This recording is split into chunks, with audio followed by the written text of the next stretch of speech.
Keep your hands and head inside the vehicle at all times. Buckle your seatbelts, check your mirrors, sit on back and relax. It's lights out and away we go for the Tall and Short of It podcast. Hello, everyone, and welcome to another episode of the Tall and Short of It podcast. I'm your host, Justin. And I'm Aaron. Welcome back. We have a lot to cover this episode, but most importantly first, Justin, it's good to see you. How you doing, man? Yeah, good to see you too. Doing pretty well. How are you? I'm doing good. I'm having a pretty good week so far. So I'll lead into my rose, thorn, and seed for this week. So I'll start off with my rose.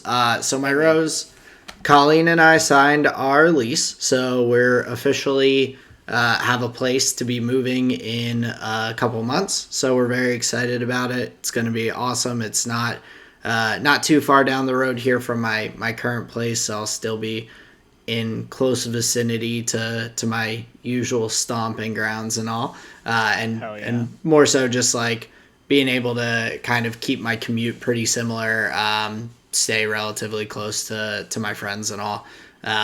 So it'll be a nice spot. There's a sauna inside, which is kind of sick in the gym. So I'm looking forward to getting some good use out of that. And it's a weird thing. I was like, didn't realize just in general, I was having a gym in the building that I'll be able to use for pretty much a full workout. Like the convenience of it is going to be like a huge bonus. And also like, I'll just be saving money in terms of not having my normal gym membership. So Right. I've like been thinking about some of those kinds of things and budgeting and all, and so it'll be nice. I think I will also be able to get myself into a better routine having the gym right there. It's hard to make an excuse when it's like just down the hall, and you don't really have to go too far. So I'm very much looking forward to that. Should be a good spot.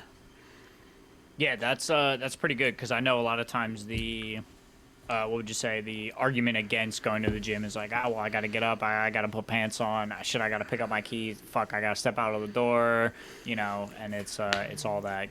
We're driving to the gym and all that. So, yeah, just being able to walk down the hall is pretty dope. That's sick. Congratulations on the spot. I love that. Thanks, man. I appreciate it. Looking forward to getting everything set up in the new space as well for the podcast.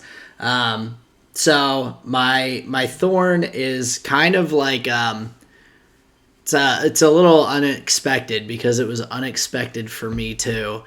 But on Sunday night, Sunday, Colleen and I were hanging out, and we decided, let's like just have a Sunday night. We'll watch a movie, hang out and everything, and we had some brownies that one of her friends had given us, and so special. Yeah, some special brownies, and at first I was like, oh, well, like we have two. I'm like, we'll split one in half, like each of us gets half. She's like, actually, let's just do a quarter just to see, and each of us had a quarter of one of these brownies, and we were unreasonably high. It was not comfortable. Like I don't usually get to that point where I feel actually like physically uncomfortable from smoking or doing edibles and all. But we were just sitting there watching a movie like that was relatively decently easy to follow. It had a little bit of twists and turns, but with all of that, to be sitting there having like no obligations and to be like, I am too damn high, I was like, that was not too tight. Yeah, So that's a tough spot to be, dude. I'm sorry to hear that. Yeah, I mean, it was like, it is what it is. I'm gonna like just take it very easy with those brownies if we continue to utilize them. But I was like, normally wouldn't be a thing of concern, and I was like, this is just really doesn't feel good. So so hopefully not too much more of that down the road. Take it a little easier on those things. Yeah, because I think overall you really just want to enjoy your experience instead of like freaking out about it the whole time. Yeah, and it wasn't even like it's tough. It wasn't like freaking out or like paranoia or anything. I just felt like one, I couldn't hardly form a sentence like word wise, and just felt really like out of it. And then the entire next day, I felt like pretty groggy, which I think was just due to it continuing to work once I had actually gone to sleep. I think that probably caused some issues with me getting some restful sleep. So yeah, not ideal, but now I know better.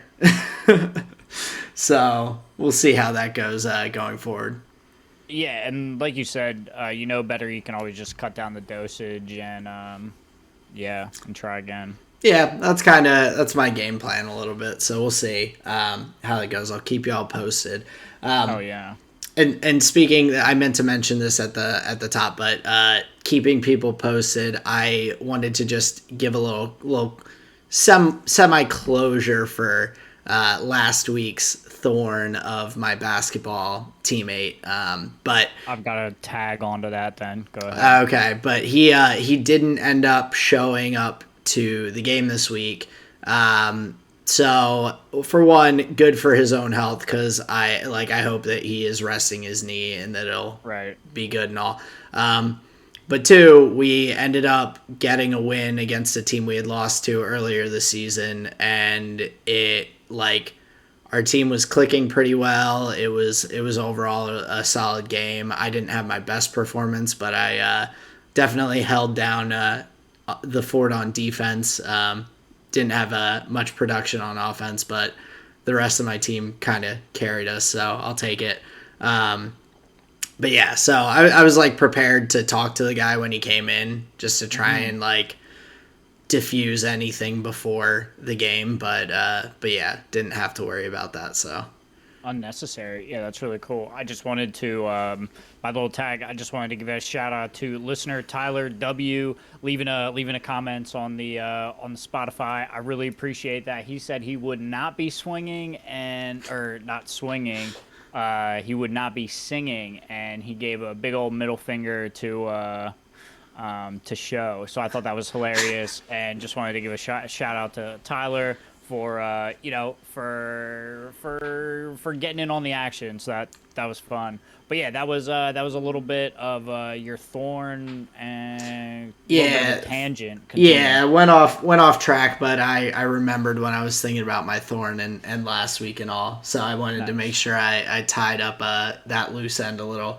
There you go. But for my seed, it's kind of a mixed bag. So like today I spent a bit of my like break time during the day, just like planning out what all I have for the rest, or for a lot of the rest of the year. And so, Nice. and then we did some of that before the pod, talking about some of the F1 races and all. But so it's kind of a mixed bag, because I am looking forward to all these things that I have coming up, different weddings, different events and all.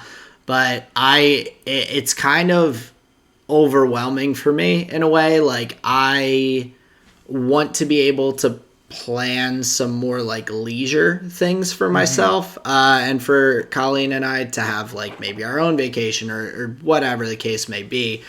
And when I feel like I can't really do that for the more like enjoyable things until I have all of the like obligational kind of things locked in place, with like what I need to use vacation time from work for, and what I need to like request off, and this and that. And so there's like so much planning for those like obligation things that are like going to be enjoyable, and it's going to be nice time spent with friends, family and all. But planning that all together with just trying to find times to chill a little bit is not the easiest. Yeah. So I think this year is just a particularly busy year in terms of like Colleen and my friends and family with vacations and trips and weddings and all. So I imagine that future years will be a little more chill. But for the foreseeable future, I'm like, I just have a lot. Depending on who you are, though, that's kind of a good problem to have. That means you're wanted, and people want you around and doing things. Oh yeah, That's good. definitely. So that's why I kind of was saying it's a mixed bag a little bit. Like Yeah, for it's sure. lots of good things and good time to spend with people that we'll really enjoy, but finding those times to just like kind of relax and recover our energy and all that we're going to be putting out is going to be a little bit more difficult. So Yeah, definitely. It sounds like with the plan to get some vacations in, that's some healthy pauses. That'll be good. So I think you're thinking about it properly. yeah, trying to for sure. Yeah. But that is my rose, thorn, and seed for this week. But Justin, how about yourself? What do you got? So you started with your seed, or you ended with your seed. I'll start with mine. So recently, me and Sarah were having a conversation, and she had a tough day with she just had a tough day with some things, and when we were talking about it, she was in reference to something else. She was about to say the phrase, if you set your life up properly, you can have, blah blah blah. And that's something that Jordan Peterson would say a bunch in his writings and his class or whatever, because she had taken down one of his books off the shelf. She had perused it a little bit, and I guess like the seed of one of the ideas that was on the page stuck in there. And because of the day that she had, because of the thing that she read, she thought of that. And as we were talking, she was like, I was going to say that to you today. And like in the way of, I understand what you're talking about now when you say that. Right? Like, Gotcha. all of the little things, like, you can dial them properly, so all of that's locked in. And then when you look at the whole of it, like, it's all humming, it all works. Yeah. And regardless of the idea, we were just having that conversation, and it kind of like hit us where I just laughed, and I was like, fucking hell, man. And then I immediately thought of the scene in The Dark Knight where Bruce Wayne is talking to Alfred down in the Batcave, and he's like, are you sure you're not just interested in her? And he's like, oh no, like, I'm keeping an eye on her social circle. He has the scars on his back. Bruce Wayne says, we don't get to know Bruce Wayne's limits. It's only about Batman. And won't you love to say, I told you so? And Alfred's response back is, even on that day, Mr. Wayne, even I won't want to. And I felt that so much in that moment where, like, I've been selling this idea of, like you can set it up better, like, blah, blah, blah. There's a different way to do that. Like, oh, I know this is stressful, but think about this. And previously, it was all just, like, added bullshit on top. But in that moment, she was like, I finally, like, hear what you were saying. And in that moment, I was like, this is not the time to be like, I fucking told you so. I knew, the whole time. Yeah. Like, it wasn't the time for it. I was just like, I appreciate you finally hearing me. And, like, we just kind of left it at that. We kept on doing our own thing. But I walked away from it just like, my God. Yeah. I've been saying that shit the whole time. Well, But she came around to it all in her own time and in her own Yeah. way, and like that's what's beautiful about it, and that's why I didn't like whatever. It's not about me. It's not Yeah. about me in that scenario. So I think I that's just thought like of that thing. I think that's like a really important part of that too, is like, yeah, like you can tell someone something and they could fully like jump on board and believe you and everything, and they never run into whatever circumstance you're trying to kind of guide them away from and everything. Right. Sometimes you just learn better by coming around and piecing it together on your own. And I also think in general it's pretty cool for you guys to kind of connect on that as both like life partners as well as like work partners and owners of your company and all. That's a nice way to like have a connection even in kind of a stressful kind of thought process and going through maybe some stressful stuff to get you there. So Yeah. Well, and it did. It like it diffused the tension immediately because I was just like, all right. Well, you heard me apparently, so I have to, I get to stop now. And so yeah, that was really cool. So that was fun. I thought of Alfred. I'll do my thorn because it's another kind of a long story. So part of the frustration that led to us having that conversation, I don't have to go into it, whatever. We all have, gears grinded. But the funny thing, I worked myself up into a tizzy, and it like I just thought of the idea of like the more you push and like get really rammy with something, the harder it's gonna push back. Like when you kick into that door, it is gonna nail you pretty hard when it knocks back. I had a moment of that where I turned on a setting on my music player on my phone where you could shake it and it would change the song.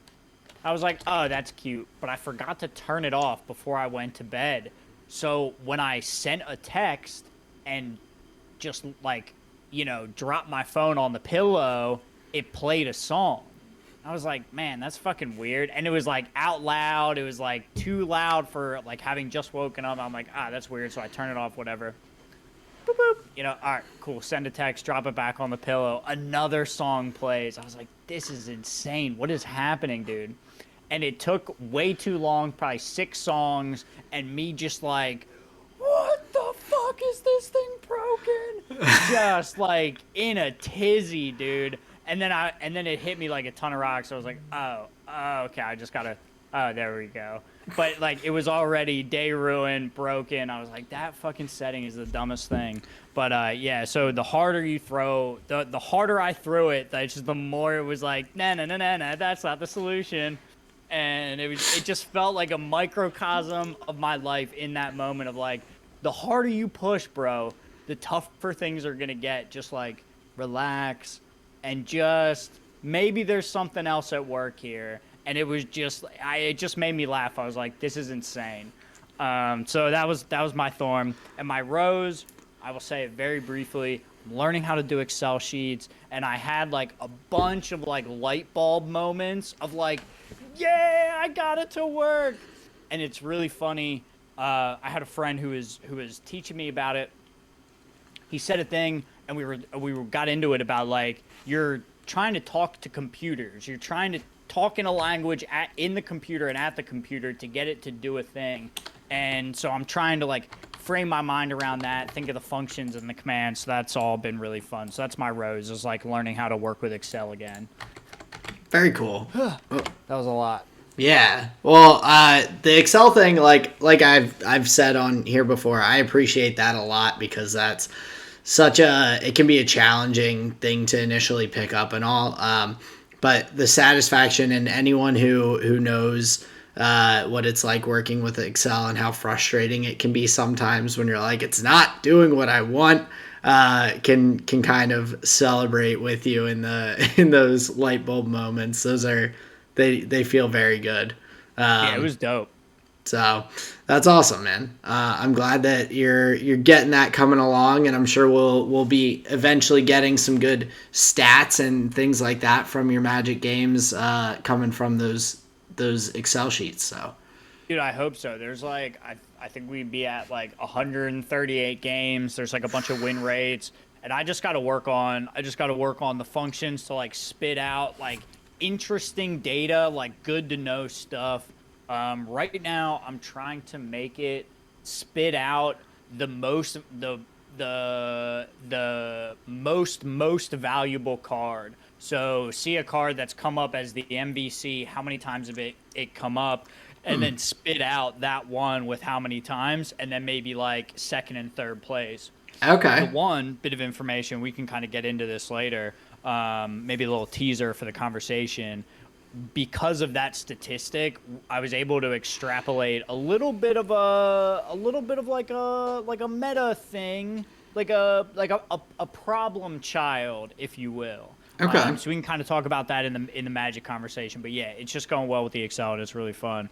But this is a rough segue. But before the pod, we were talking about laying out the episode. You probably didn't think my rose story was this long, but we have a bunch of news coming out of some of the different regions of the world with Formula One.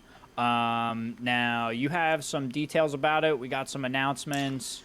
Let's go through it. Yeah, so just to start off, as we had kind of discussed last week, with the tension and the Russian invasion of Ukraine, Formula One decided to actually go ahead and terminate the contract with the Russian Grand Prix in Sochi.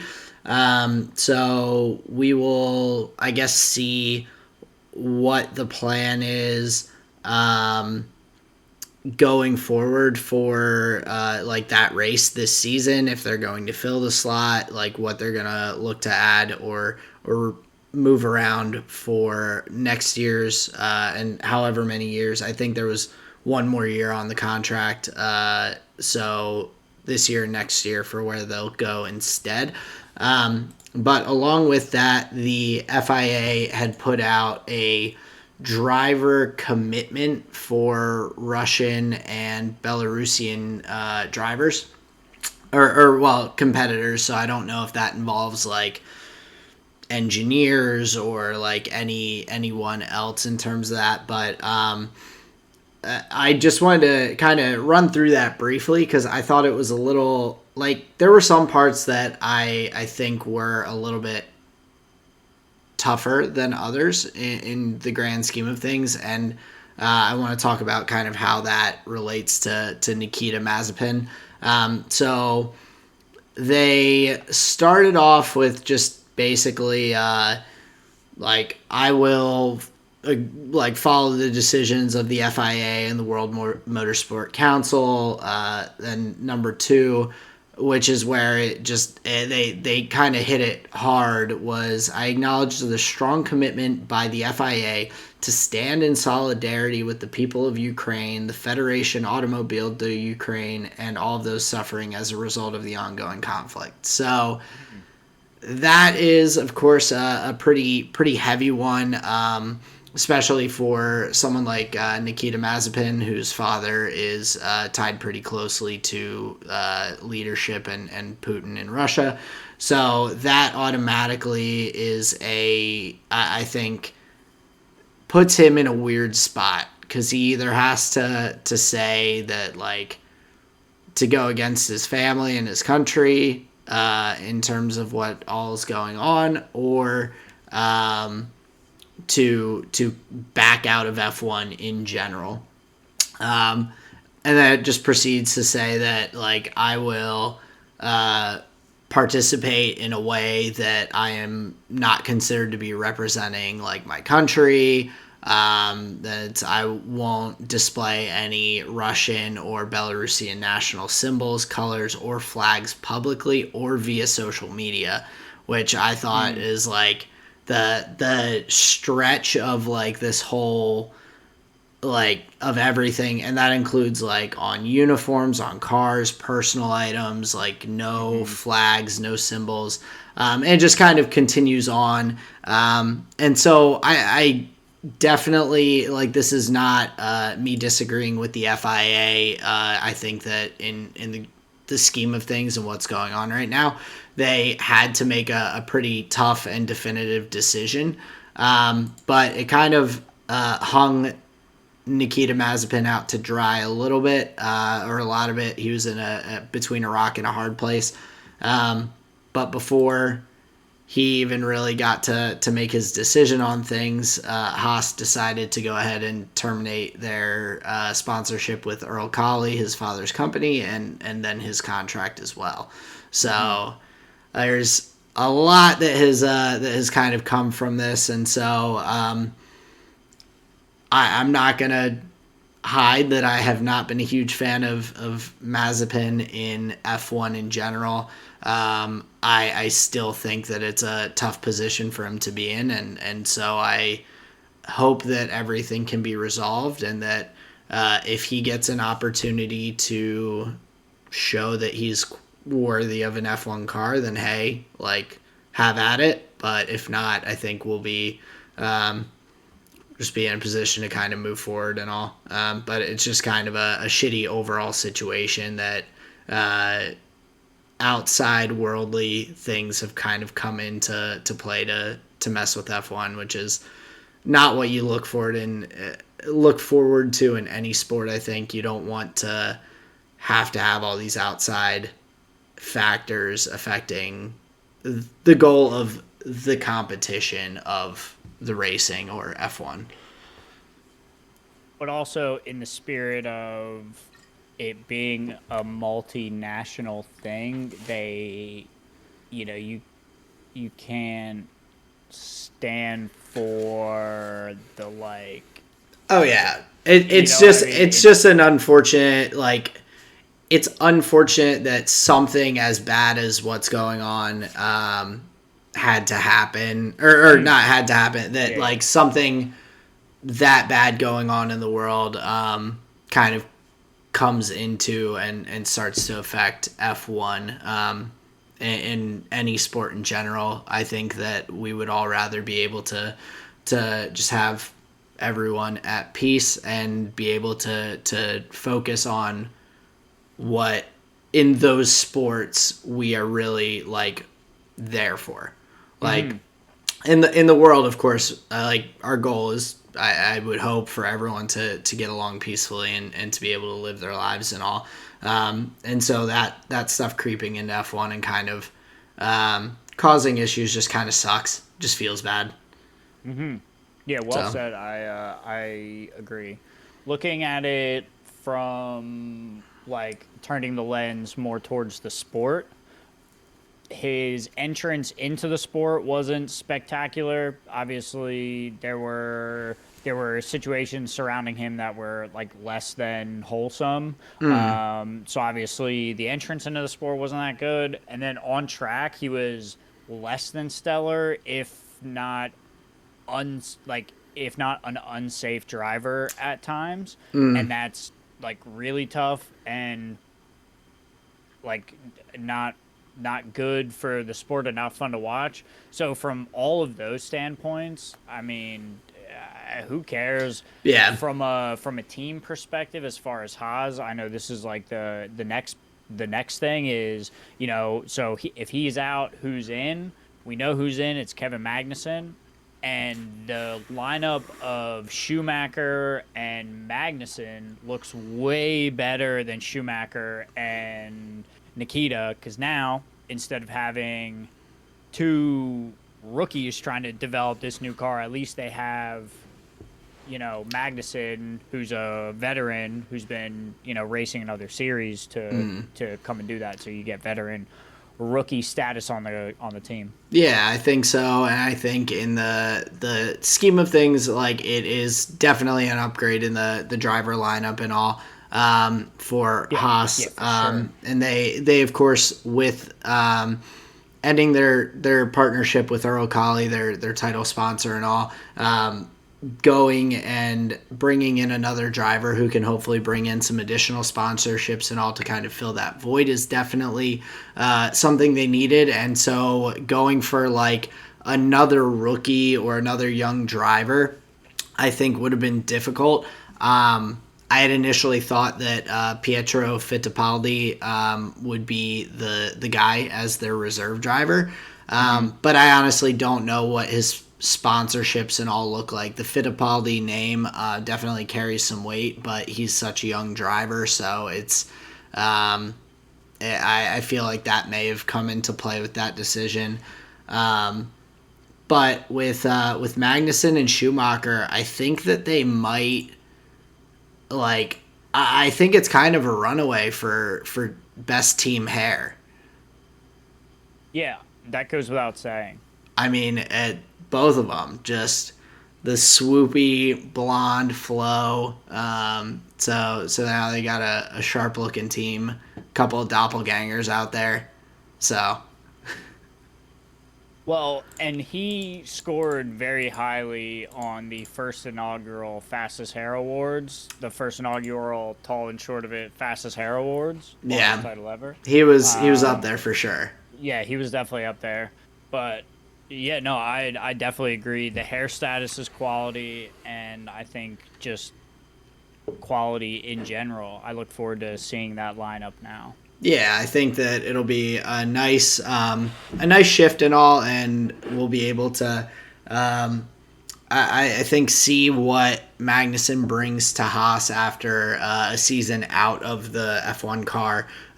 It'll be interesting to see how that shakes out because I think he was a good driver in the overall, just on a team with a car that was not super competitive, and hopefully with all of the shakeups, rule changes, Haas's effort that they've put into this car, maybe he'll be able to put out some good performances and move Haas up the ladder a little bit from where they have been the past couple seasons. So I guess we'll have to wait and see, but it'll be interesting. The Yeah, interesting to be sure. The one thing that definitely isn't going to help them is the lack of running tomorrow morning. I think they're going to struggle getting some parts either onto the car or getting the car. So that's going to be a bit tough because we have testing tomorrow, Friday, and Saturday, and then immediately next weekend, like we're into racing. Yep. They are cars on track and going in circles. Yeah. So it's the F1 season. It's like it was this slow build up of all this talk, and then there was this big gap of kind of silence where you don't hear anything from the FIA from last season, and then all of a sudden it's like, Is Lewis coming back? well, yeah, and then all of a sudden it's like Lewis is back, Michael Massey's gone, like F1 team radio. Oh wait, we're in Spain for like preseason. Well, it wasn't testing. I don't know what they called it, but whatever the preseason. Shakedown. Yeah. So for that, then all of this driver lineup shift happens right now, right before we're leading into official testing. It was a very slow build up, but like once you hit that point, we've just been flying along. So lots of F1 coming up. Yeah, I'm super excited for it. Look out over the course of the season. We've got a bunch of race companions coming at you. We're going to have a bunch of qualifying content ready for you.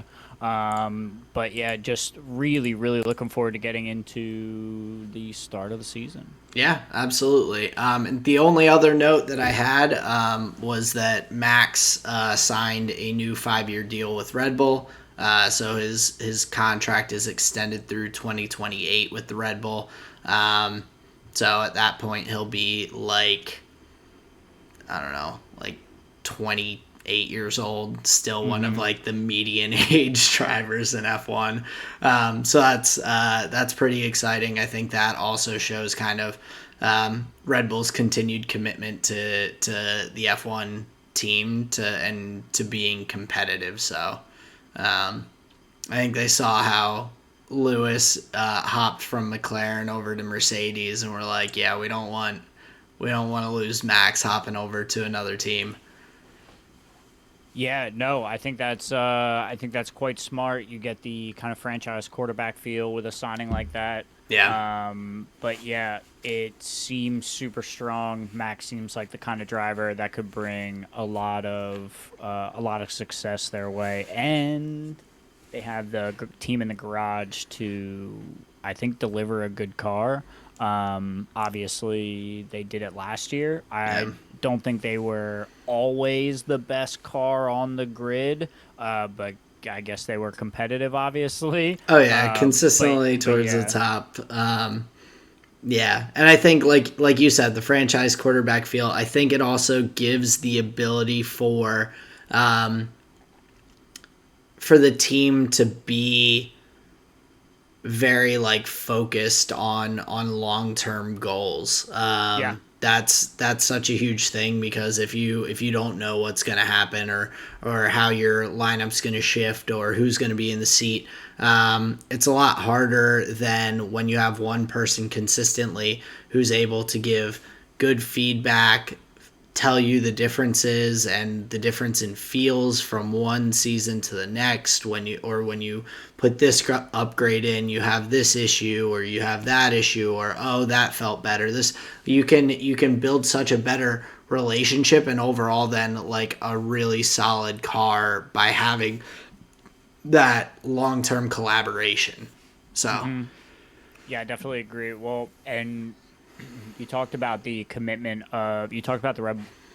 Red Bull commitment to Max. It allows for long-term planning, which I think are like really two great notes to mention.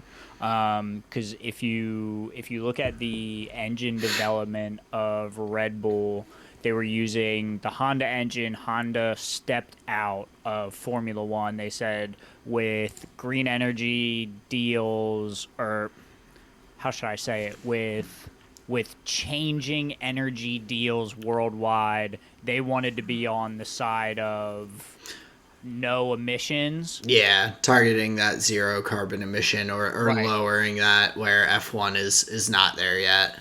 Right. And hey, fair enough, that's fine. But the important part about this is it's the factory at Red Bull is still full of Honda employees, and yes, their name isn't like the thing, but part of last year and part of the development of this car was Red Bull learning the ins and outs of the way the factory in Japan was building their Honda engine, getting the chassis engine compatibility down, and so looking long term, Red Bull is looking at adopting that Honda power production, doing it all in house. So I think for a driver, that would be really exciting. Now to bring it back to the Max contract, as a driver, that's really exciting because not only are you entering into the new era of F1 together with a really long contract, you're also entering into this contract with a team that has shown like they're building wind tunnels, they're building new production factories. So it's a team that's showing this long-term commitment to just winning more races. And that's obviously what Max is about, is just winning races. And it's not just in the words that they're saying, it's not just in like the podium speeches, it's in the actions too. Like they're putting these individuals in the positions, in the factories, in the cars to keep on pushing. Yeah, and I think that was that intentional. Keep on pushing. No. Oh, No, I'm that's just a wordsmith, dude. no, that's like Max's motto. It's Oh, he's always like keep on pushing with his like on Twitter and Instagram with like pictures of his F1 helmet with the lion on oh, it and everything. It's like oh, he obviously got that from me. That's weird. it's crazy. Friend of the show, Max Verstappen. Weird, dude.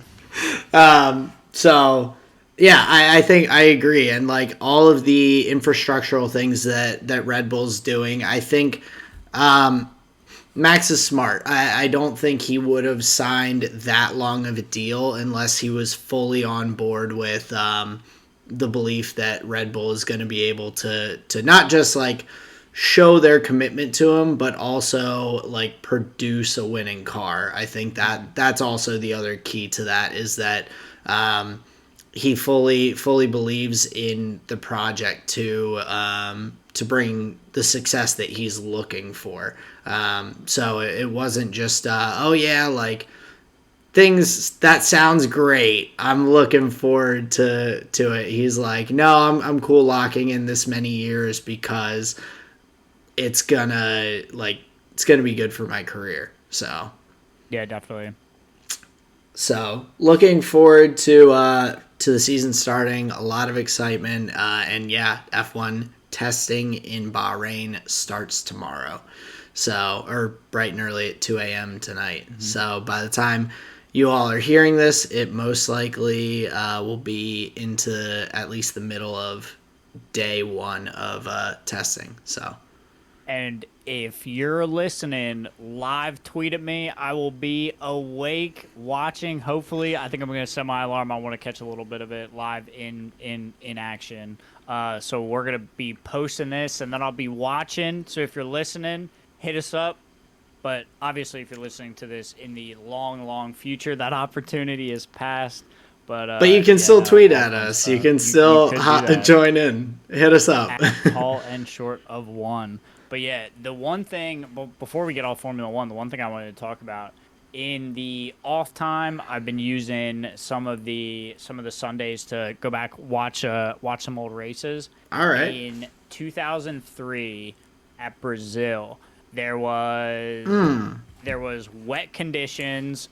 Do you know what race I'm talking about? I do. I'm going to bring up some information real quick, so I'm going to mute for a second. But no, you're good. So what was so crazy about this race, so it started in the wet under safety car conditions, I'm pretty sure, and this may have been maybe not the first time, but it wasn't a favorite of the racers to start under safety car conditions because things tend to get bunched up.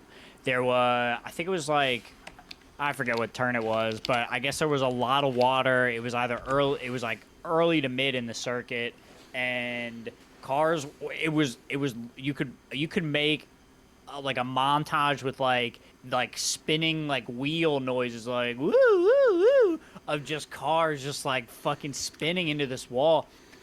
But what's crazy is like they don't red flag the race. They keep on driving. The cranes are like picking up one car as another car just comes spinning in and hitting the wall. Like, it looks really comical. And from somebody who's come in at modern day F1, that to me just looked insane. I was like, they would never be doing that shit. There's marshals like hopping the walls when cars are coming in. It was insane. Fernando Alonso, here's a key piece of information that I totally missed when we kept making that fucking, rookie season Fernando Alonso joke. His early years, he started at Renault. Yeah. Yeah, so like I totally missed that it was in like that like as well. Bright yellow and blue Renault car. Yeah. So I was making this joke like without even understanding like fully the context of like, oh no, he actually is like rejoining the team too. So yeah, that was a point of context that I totally missed. He went to the hospital during that race. Yeah, well, 6 cars. Bro. So it was the Curva de Sol that was the turn, and just the amount of water on the track.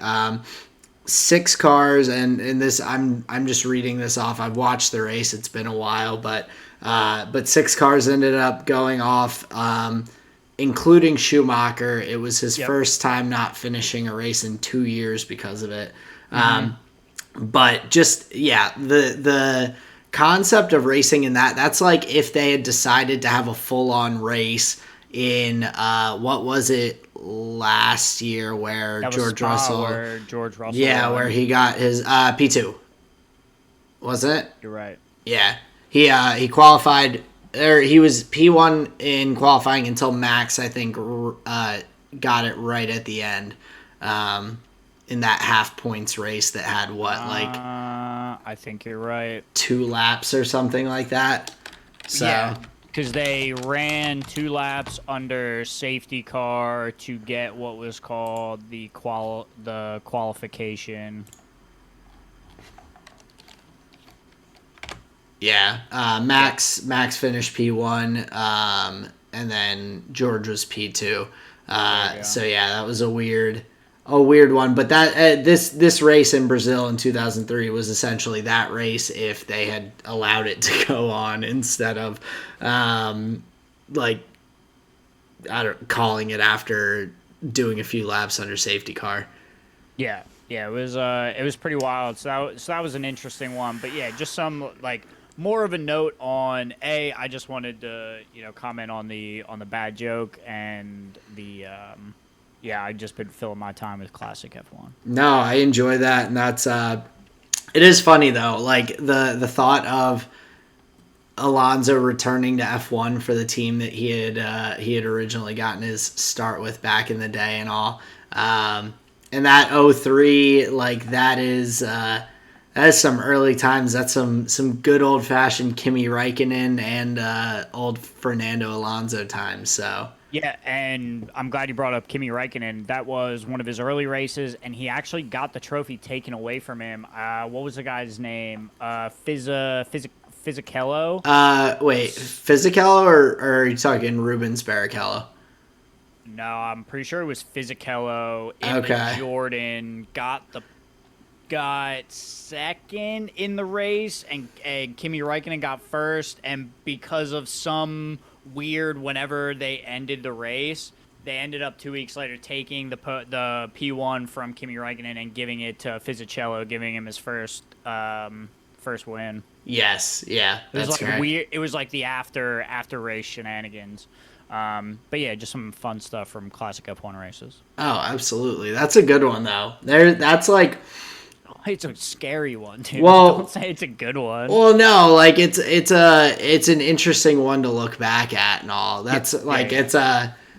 like it's a piece of From like a F1 history. safety Yeah. standpoint, it's like crazy, man. Oh, absolutely. Like that's a classic piece of F1 history, and Hmm. Brazil always seems to have some of those weird moments. I mean, just a couple of years ago, Brazil, that was where um, our boy coming back into F1 this year, Alex Albon, I'm pretty Hmm. sure that's when he got hit by Lewis going around, I believe, that same turn, the Curva de Sol, Okay. when he got hit by Lewis and taken out when he was on his way to his first podium.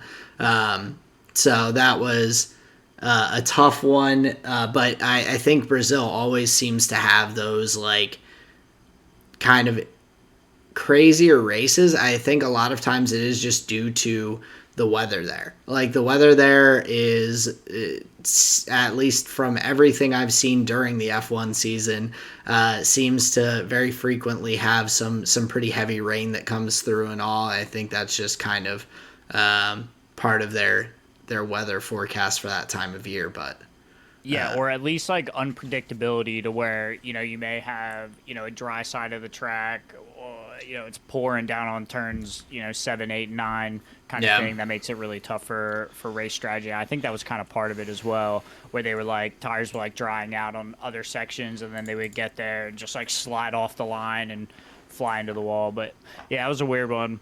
But yeah, just fucking really looking forward to for testing and where do you want to go from here?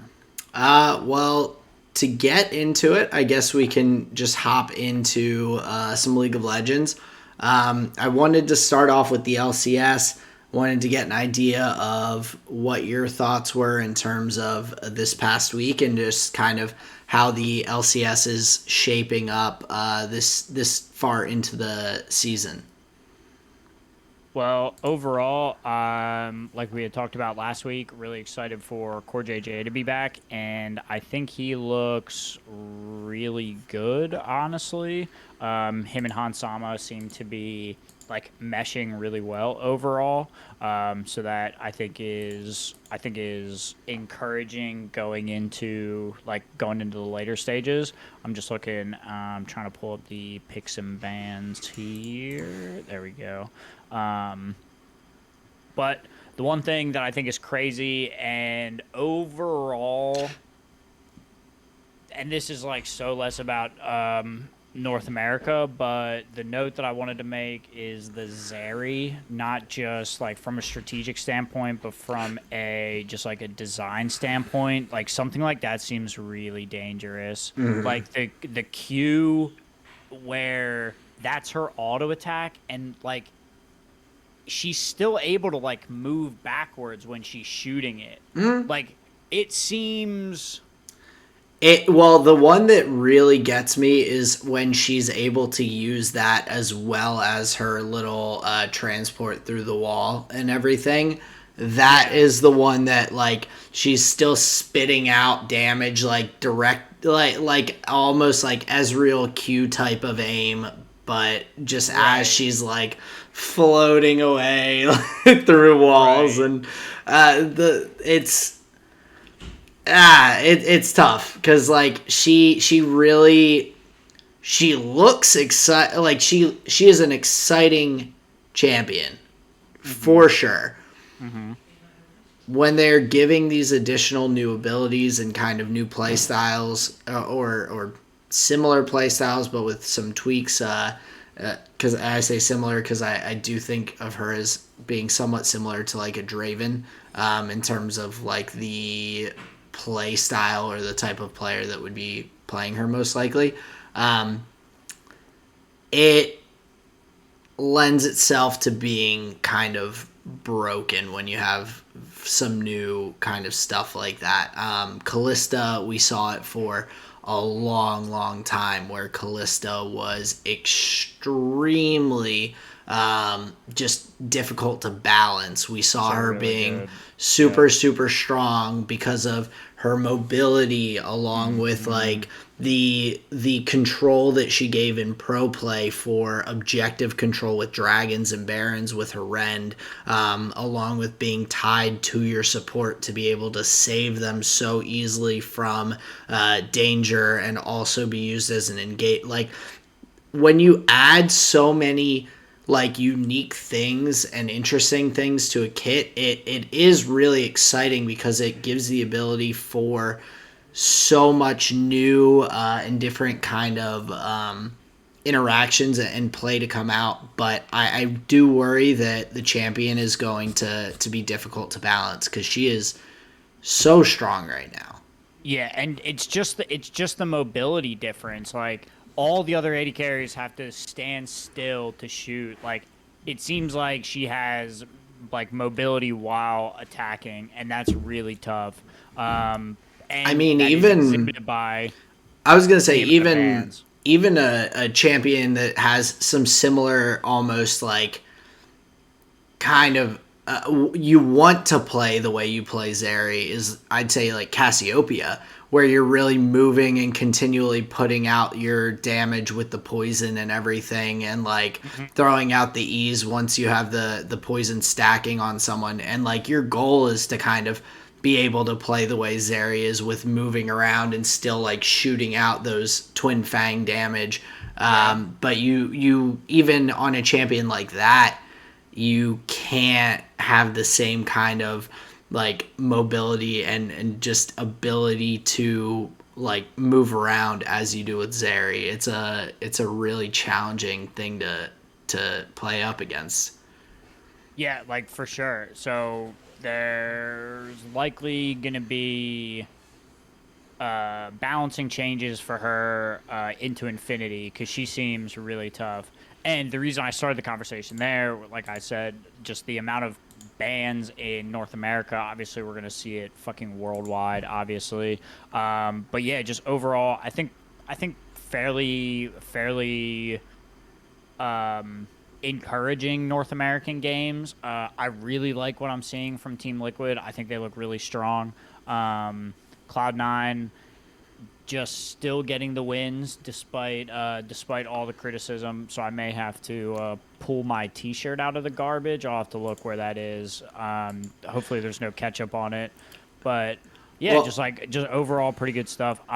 It's just so weird to think like, and maybe they staggered it for a reason, but and maybe I'm just gonna drop it because I think I'm harping on it too much. I was just gonna comment that EU's like going into playoffs. yeah, no, I thought that was an interesting thing as well because EU will be going into playoffs, but they don't start for 2 weeks. Right, and that So, yeah. That's so I like, remember that halfway through. I think that that's like just a kind of difficult position, honestly, in my opinion, to be put in. I mean, they, for LCS, they start only a week after for playoffs, a week after LEC playoffs are. And like they're wrapping up relatively similar time frame, but the LCS schedule you're running pretty much. I'm fairly certain it's like you finish the LCS regular season and then you are pretty much directly into the yeah, it's like the next week Yep. you start spring playoffs. Um, so no time to reset, no time to gather rust either in LCS, but for I think that'll be the biggest thing to keep an eye on for the LEC, which we'll Yeah, get there to you in a go. moment. There you go. That's the angle. Is that they Yeah, have to wait so long to play again. it's like I talk about There you go. with my 10 p.m. basketball games. I'm sitting there and Right. I'm like I can't sit around this long just at home twiddling my thumbs. I'm gonna end up just like in a daze and tired and Right. groggy just waiting for this game to happen. So that's a tough part. I mean, you definitely if you are it has its positives, so we'll get to that in a moment. But my notes from LCS this week, I did want to give some big kudos to TL, especially with their matchup against 100 Thieves, who have kind of started to slump a little bit, but are still up there as one of the higher ranked teams in the LCS currently. But Liquid just ran over them pretty heavily in that matchup. Santorin was looking so good on the Zinzao, being able to really dive in. Bjergsen was being Bjergsen, but they focused Abadaga so heavily, and it was interesting to see kind of that shift in focus when someday they had someday on the Tryndamere in the top lane, because that Tryndamere is such a difficult champion to kill post level 6 unless you really catch him out egregiously. So them focusing so heavily, I believe they had they got an early kill on Abadaga in the mid lane with Core JJ and Santorin coming. So Core JJ back on his normal roaming and making plays around the map. And then coming back to gank shortly after on the rise with no flash. They really honed in on that, and I think with the ability for Zeri to kind of be safe and farm and still be comfortable in the bot lane, it gave them so much flexibility, and they were able to really run away with that game pretty well. So that was a fun one to watch. I want to highlight something you said about the Tryndamere, how tough he is to kill past level 6. So once you get that ultimate, the Undying Rage with the getting the extra life, there's a moment in the late game team fights that you saw play out like I think it was 3 times over the course of the game where the Gragas body slam and like a 3 or 4 man turn and focus onto the Tryndamere was enough a lot of the times to get the 4v5 for Team Liquid. Well, and So whether that was by killing him or just by like forcing him to ult DCing and him out spin of play. away, yeah, like Yeah. make him get out of there so he doesn't die. Yeah, that's huge. And so that's like a big kudos to Bwipo. And there's a moment where Bwipo gets Tryndamere with the body slam. He gets his other 3 teammates. They all just like focus fire, crowd control him.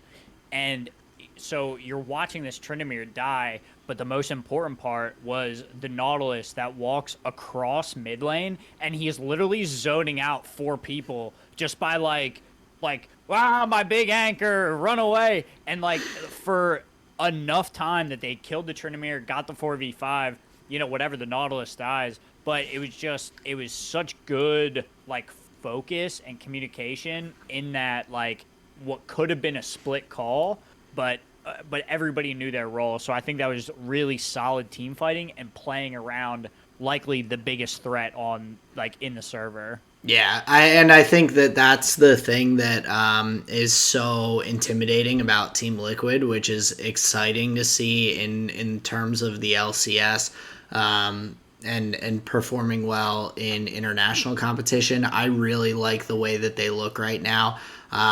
Having Core JJ back is a huge like just positive for them. El Yoya played really, or sorry, not El Yoya. Who am I thinking of? What's his name? Shit. Um, Santorin. no, they're filling Ayla. Sorry. I was thinking Ayla said Elioya, but Ayla was like a solid fill-in for Core JJ while he was getting his green card stuff figured out.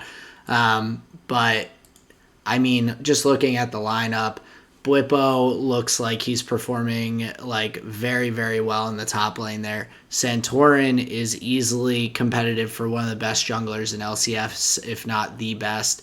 Bjergsen's looking just as rock solid and steady as Yeah. he ever has. And then having Han Sama in the bot lane there with Core JJ, I think that lineup has a lot of potential for international competition, especially with that kind of communication and solid like gameplay and awareness and everything. Like that is hugely important. So that's exciting to see. And even though even with Cloud9 up there tied with them in the rankings, because that was the other game that I wanted to focus on more so because of the picks that we were seeing. But I mean, I think that Team Liquid, they just look so strong. I think Cloud9 will. It's gonna be tough to see Cloud9 go to MSI the way things are looking right now, and I think Cloud9 is playing very well. I mean, I really think that the fact that they're second in LCS isn't like It's not a mistake. No. no. There's the team has adjusted very well to the new components and they're looking good, but Team Liquid just looks so solid. But in terms of the Cloud9, the picks and bans, or well, mostly the picks that we saw against EG, I was really intrigued by the Kazakhs coming out, because that is something that we have not seen too much in competitive play across any region. But the pick actually, like, it looked pretty decent. It was really, I think, I think it was just Blabber's early presence and being able to get good ganks off and everything that snowballed the game pretty heavily for Cloud9. But the Kazakhs, I think, wasn't a terrible pick. I think they just needed to utilize it a little bit better and really figure out a game plan for it. It seemed like it was the concept was, let's try and have Akali and Kazakhs just try and get kills on the Gwen top lane and try and snowball it. But while they were working on doing that, they were just giving up so much else around the map that it just really kind of set them back. But the pick itself, I think, is not terrible. But it was really interesting to see that come out, especially with the assassin top laner of the Akali. It seems like the damage output would be fine. I like the mobility of Kazakhs. The one thing that concerns me is like I'm not sure you get that level 3 tower dive potential. The leap isn't that far and you're just so squishy. So depending on your support, like that doubles, well, it wouldn't double the shots, but the support would have to take like 1 or 2 more that Kazakhs can't because he's so squishy. And with so many of these plays rely on that 3-minute 35 push, they fucking hop out of the bush and try and kill the duo lane. you're not always going to be able to get that done with the Kazakhs. I Yeah. like the I like the burst potential that they bring with the, lock somebody down with the Nautilus, stun them up with Syndra. She has so much damage. Get on top of them with the Akali and the Kazakhs. Like somebody's dead, or at least two people are dead, and then you can fight the skirmish. But overall, it seems weak in the early game. Would be my concern. Yeah, and so like with that, you're really not looking to do the same kind of dive. You're not doing a bot lane dive. Your goal is to like Gwen I think outpushes or can outpush the Akali like just casually with the way that the autos with the scissors work, and like with the damage from Gwen going through multiple minions, it's easy for that push to start going. Yeah, So exactly. I think you really have to set up the top lane in a goal to let the Gwen push and then try and all in it with the Akali and the Kazakhs. So you're really focusing heavily on that top side. You're giving up a ton of Drake control because of that, which Cloud9 really took very decisively, taking control of that. Blabber also just being on such a tanky champion, it makes it, once he gets a little bit of that HP and armor behind him, makes it difficult to win that 1v1 in the jungle if they come across each other. So I think Cloud9 counterpicked that pretty well. I'm pretty sure that was a yeah, the Volibear was like last picks. Yeah. So seeing that come through and everything was interesting. And also something that we'll see in some of the other regions, the Ezreal is coming back into like some very, very consistent play across the regions. Yeah. But moving forward from LCS into the LEC, talking about the playoffs, one just initial note that I had, which is a pretty wild one, is just that Mad Lions missed out on the playoffs for this split after last year's performance going to Worlds, and really not having too many changes. They had a couple changes with their mid lane and jungler, but Armit, Elyoya, and Kaiser all staying consistent on the team. I was a little surprised to see them fall that far out of even making playoffs. Yeah, it is really surprising when that happens, but like overall, we see it more often than not. So it just goes to show, you think a team may be the special thing, but overall they succumb to wanting to change the roster. Oh, maybe we can do better. And what's the issue? And let's get this. And maybe they should have just done a full run back, because I think Elyoya was honestly one of the stronger junglers at the tournament. Like, maybe not top two or whatever, but he wasn't the worst one there, and I think he had a really strong read on the meta at the tournament, and he played it out really well. So yeah, it's weird to see them not making it into the playoffs, although I really am excited for this Fnatic lineup. They are playing really well. I like what they did in their one game where they grabbed the Akali for Humanoid, played in the mid lane.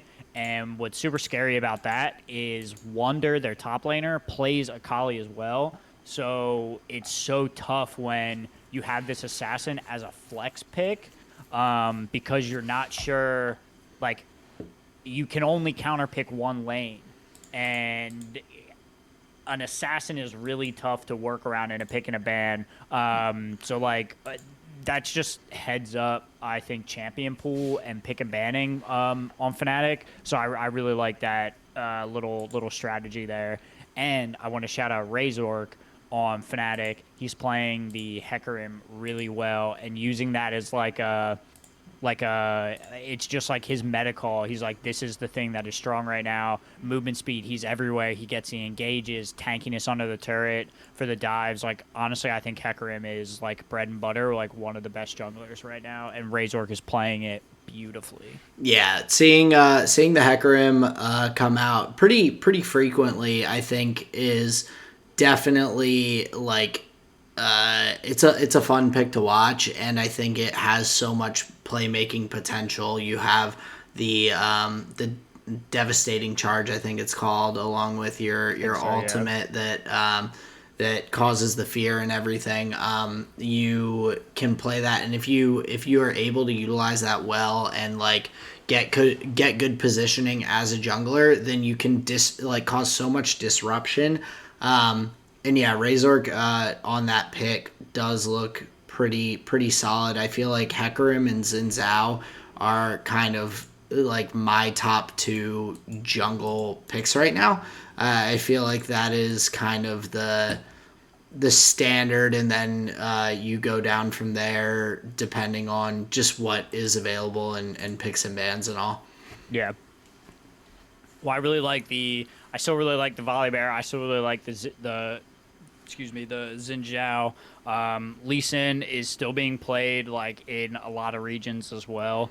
So yeah, just like super aggressive junglers, which is fun.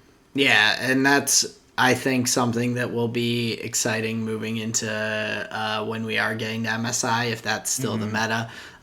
There's a lot of really good junglers that are potentially going to be going to MSI, so that could be pretty exciting to see the mind games and the game plans coming out for those. But I didn't have much else on the LEC. My main point was the Mad Lions slump. But did you have any other notes in regard to Europe? No, just Fnatic looking really strong. I think they're going to be the team to beat. I really like Humanoid, and shout out Upset gets 1,000 kills in the LEC. Oh, that's awesome! I didn't realize that he hit that mark. Yeah, I would Yeah, argue it's a pretty big milestone for a carry player. In his, I don't want to say like short time playing, but he's well, it shows. I mean, he hasn't been around a crazy long amount of time, but that like he's a veteran player, but yeah. he's not an old head yet. But a Just means thousand he's kills. stacking them up. Well, that's like that shows consistency over his longevity as well, and There you that's go. that's hugely important when you're looking at a player's quality and just their career as a whole. So we do have LEC playoffs in a couple of weekends. So 2 weeks from now, we'll have Fnatic facing off versus G2, a good old fashioned rivalry before they have which I am very excited to see. That's going to be a great best of five, honestly. Well, and them having the losers bracket as well, I really, really like. So you're running into having like losers bracket starting off the double elimination. I think that is a really nice thing to have in that playoff format. I agree. You have Excel and Vitality starting off on that lower bracket, and then kind of having to run the gauntlet potentially to make it all the way through.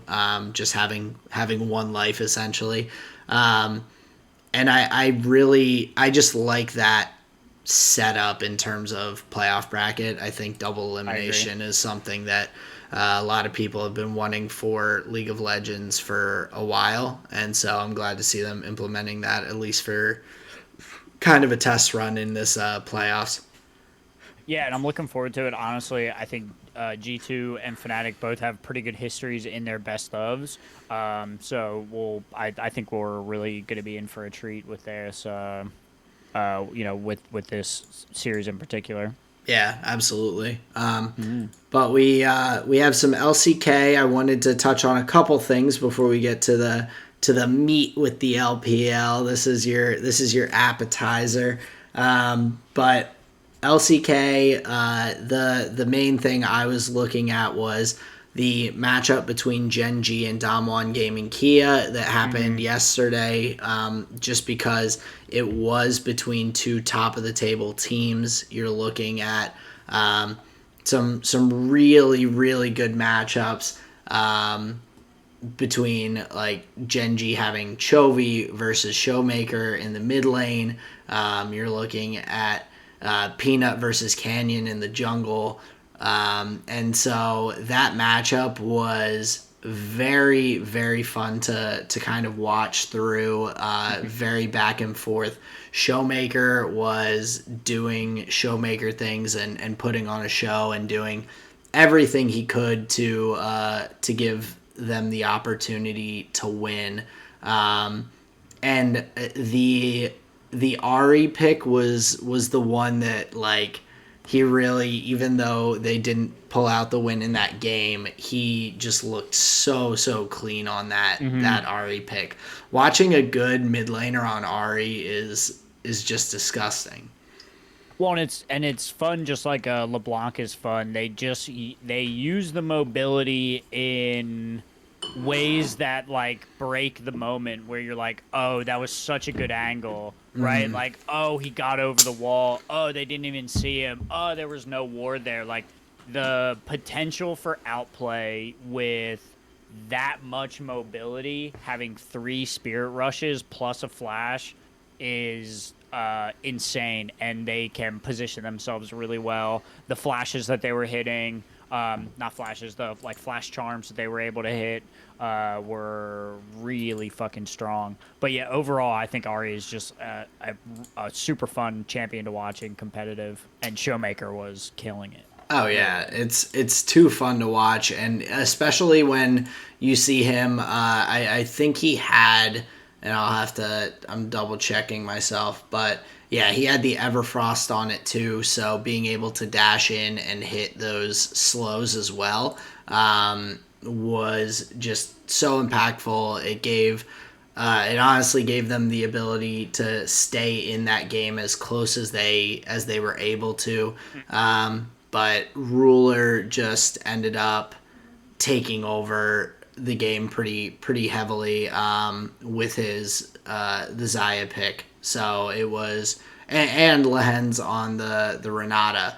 So that was kind of my first taste, like getting to see much of the Renata gameplay. So that was kind of an interesting little thing thrown into that matchup as well for me.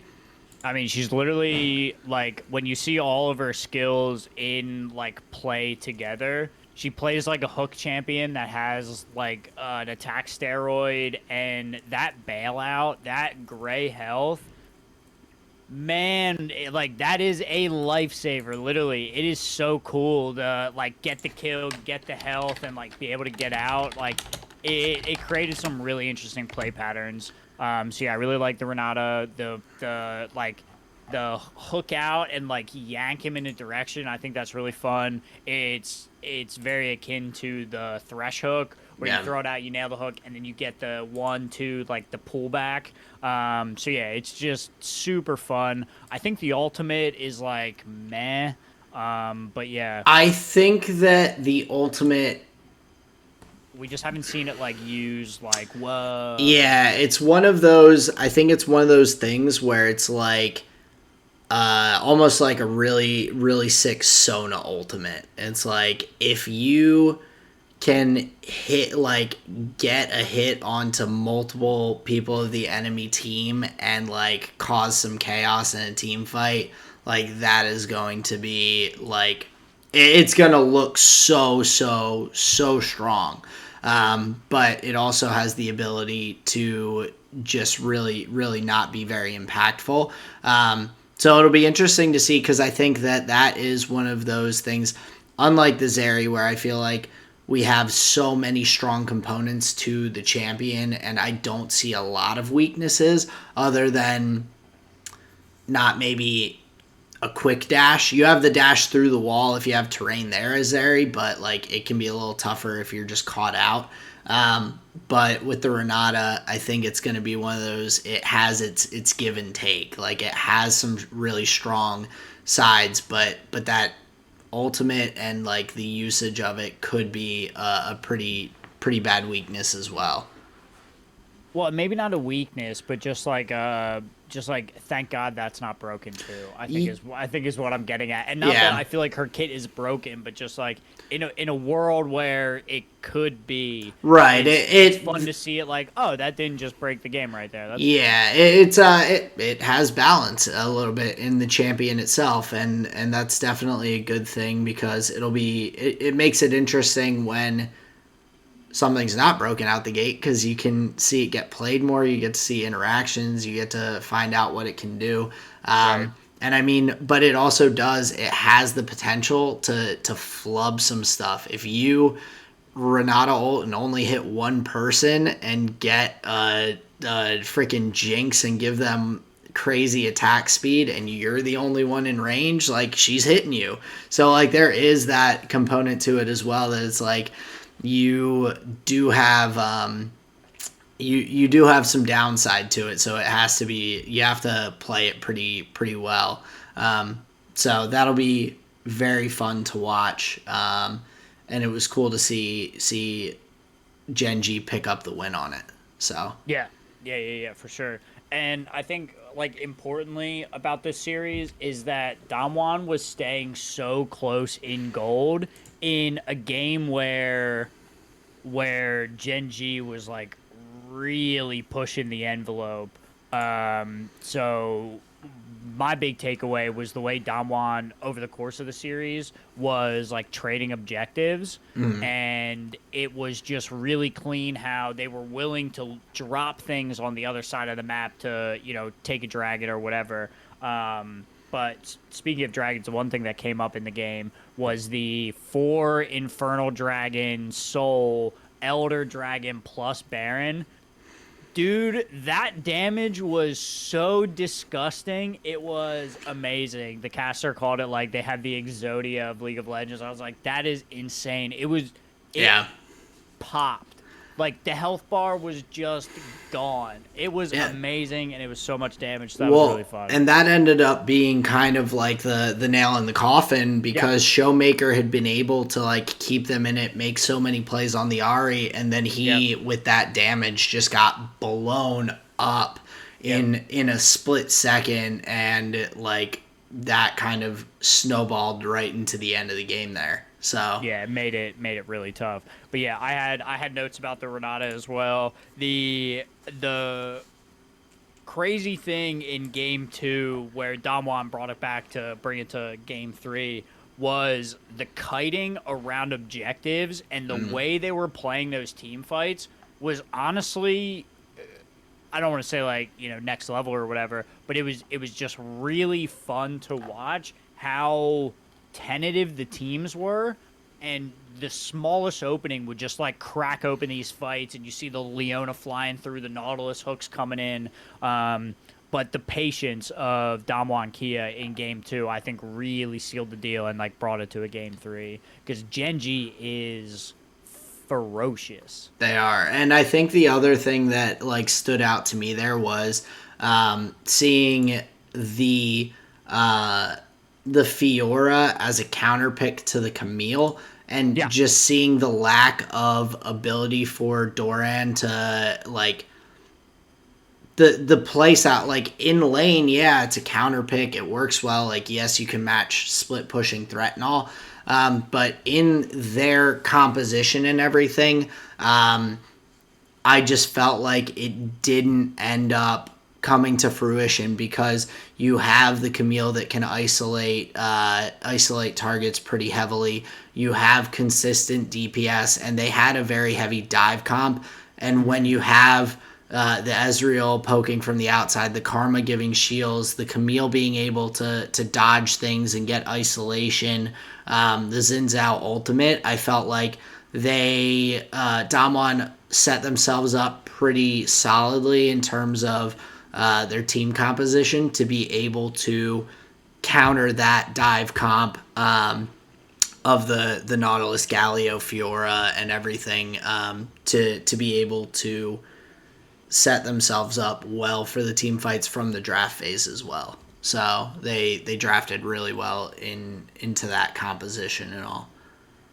yeah, I agree. The one thing that was fascinating in the one game where there was a bunch of like high priority champions just like totally avoided. They weren't picked and weren't banned at all. And that to me is fascinating where you're seeing two top teams say like, yeah, like we know, but there's these too. And like that to me is fascinating where and who knows, but it's killer to me to see a bunch of bans of Zeri in North America, in Europe, and then you get to I think it was game 2 of that series, and they're like, yeah, we don't care about that. Like nobody banned it, nobody picked it. So it's just fascinating to see these teams have a bunch of different styles, a bunch of different looks that they can go for, even when these like top of the table things are open, they'll go for something else for strategic reasons, and I find that fascinating. Yeah, and you have to wonder also just the potential for that to just be due to how much play they've gotten on the champion as well. Because Zeri is still relatively new, so maybe Sure. they just with like the team comps they were running, they were like, we don't know how this fits in, and so maybe we'll see it come out a little bit more. But I also wouldn't be shocked to see the LCK kind of continue to do their own thing. I think that we will see some shifts. I believe Jinx is getting, if I remember correctly from the patch notes, I saw Jinx might be getting a little bit of nerfs coming up before too long. So that might shift some of the tables in terms of top picks. So I guess we'll see. Sure. Well, if anything, then the prio on Jinx goes down. The prio on Ezreal probably comes up because Yeah. if Aphelios isn't getting touched, Caitlyn's still around. Teams are still going to play the Jhin depending on who your AD carry is. Right. But it probably just means the Ezreal comes up in priority because like we still saw it with the Yumi, but Right. that was like a particular thing. But now since the Enchantress, you can get the Karma with it. Like it makes a little more sense. Yeah. The You know Zaya what I'm though saying? was a little Zaya looked good. surprising pick for me just because of like, and I know we saw it picked multiple times. I think it was picked a few times in the LCK over the past couple days, but Mhm. that I didn't expect to jump up the ladder that quickly either in terms of like the Well, picks. it falls in the same category in my mind as Ezreal, where you have self peel. The Yeah. ult is so strong, and then the stun afterwards, like you're able to put so much distance between you and like any attacker. Yeah. But yeah, overall, that's just like kind of my predictions for pick and ban moving forward if the Jinx goes down in priority. Yeah, so I guess we'll see. But that was the main series that I focused on for the LCK. Did you have Oh yeah, no, no other that's what notes? I watched. Yeah. Yeah, I mean the two top of the table teams facing off. Some excitement. And T T1 one. undefeated is just like old news at this point. Who cares? Yeah, it's like the LEC thing. It's like things happen and then Fnatic or G2 win. It's like that's how it was for so long. It's just like like there's games going on and T1's still undefeated. But I mean, there are teams that look good enough that they may drop games in the playoffs. Oh, definitely. I mean, But yeah, I don't remember specifically what their record is overall. So they're 28-5 overall. So they've like obviously they're doing really well in terms of like not going to undefeated game in their series, threes. not Like undefeated in their games. yeah, so there's some potential for other teams to take some games off them, but I think overall it's going to be a tough task. They're looking extremely strong right now. Yeah, good. Like and it's all of it. The pick and ban's really strong in the sense that like their read on the meta is like it's good, but they're not like whatever. They just like know what they're strong on, which is cool. Yeah. And then they're playing really strong they're just doing a lot of things really well, so that's fun to watch. But the series for the LPL that I wanted to talk about was the V5 versus the Billy Billy Gaming, and which is just a hilarious name to say. I love Well, that was also the matchup that I watched from this past week as well. Kind Nice. of the Okay, cool. two highest teams that were matching up on the board. So that was definitely a good series to check out. Now, the I'll say games 1 and 2. I thought they were fun. It was good League of Legends, but the thing that stood out to me was game 3 where they brought Uzi in, got Ezreal for him, and it was literally like it was like 3 minutes where he was just pushing them off the minion wave under the turret. Like this guy is so aggressive. He is so aggressive, and like I understand I understand that that's his play style, but it's just crazy to look at this team just totally morph once he's in the game. It's like, oh yeah, I'll be down bottom lane. Like don't worry. Just the whole game warps around him, and it's like, can you imagine what that guy is like in comms? Like come bot, like just over and over again. Like get out of here, dude. Yeah, well, and honestly, for their team in general, I'm very impressed with their just 80 carrier bot laner lineup in general. Doggo had an insane performance at Worlds this past year to really make a name for himself, and then to have Uzi I as your sub or backup bot laner, that's wild. But just in that game, like or that series, I was very impressed with Billy Gaming. They had some really solid answers to V5. V5 definitely looked touchable in terms of like the really the bot lane heavily, but Weiwei, Fofo, like everyone across the board, especially in game 1, looked really solid. Game 2 was just kind of the rookie show. Like rookie was doing crazy stuff. And that fight around the dragon pit right at the end of the game where he was able to yeah, I mean even with only hitting shockwave on one person, they were It was able still to get enough. it was the last thing they needed. He was putting out so much damage. But with him, like even the Tristana looked like really solid next to him. Not a pick that I expected to really be showing up again, at least anytime soon. But it looked good in the in that game, and they were able to, I think, snowball hard enough that some of the later game scaling that you see on the side of Billy just didn't come into play. Like the Trundle counter to Volibear didn't end up mattering just because the game was so quick. Yeah, and when you're running it that like when the games are running that short, it's so tough to get the it's not just the levels that you need in those abilities, it's like it's the item thresholds that you want to hit too, and Yeah. it's just it gets impossible to hit that. What do you want? Like 3, 4 items before you're really calling it like, I feel I'd turned say on for my late 3. game. Yeah, well, Yeah. especially with the Zoe too. The Zoe really like she has so many tools in her kit, but what you really need is to be able to hit one of those bubbles later game and just blow someone up with Right. having like the damage from your Q with the ultimate and everything. If you don't have that, it's so tough to be able to pop someone like you want to then continue into a team fight and have that advantage. And so they just weren't able to kind of last out. And so on the other side, big props to V5 for not dragging anything out, for just closing things out as quickly as they could with that game. They didn't give up a single objective, no towers, no dragons, no barons that game. So they just kind of ran through pretty heavily for that matchup in game 2. But game 3 was extremely close and a very fun game to watch. Oh yeah.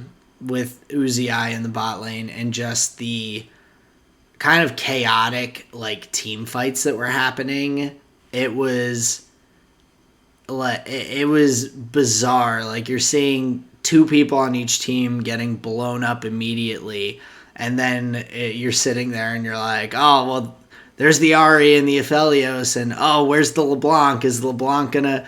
I mean, there were a number of times that even I think in the last team fight, the Fofo on the LeBlanc, he was able to, in a like 4v1 situation, pick up 2 kills like right at the end on the way out the door, and obviously getting wiped the rest of the way ends the game there. But he, like, the LeBlanc was such a fun pick to watch. You see him hiding in bushes and getting picks in the top lane side.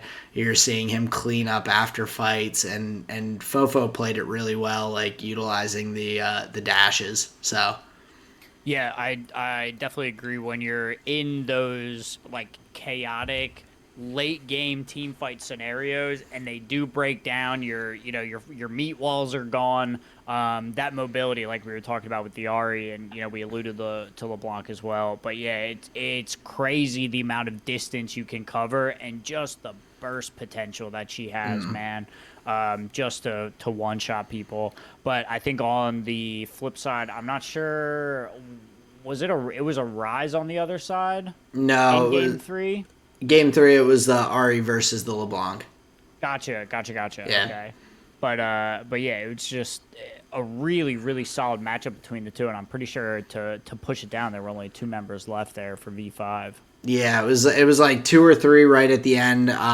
But the other thing was just, even though like V5 had such a balanced comp in my eyes for that last game, because they had so much dive and pick potential with Karsa on the Vi. I thought that was a really interesting pick to be able to look to isolate Uzi, isolate the LeBlanc, like get some kills right off the bat, but also having the Ari and the Nautilus to be able to have that dive.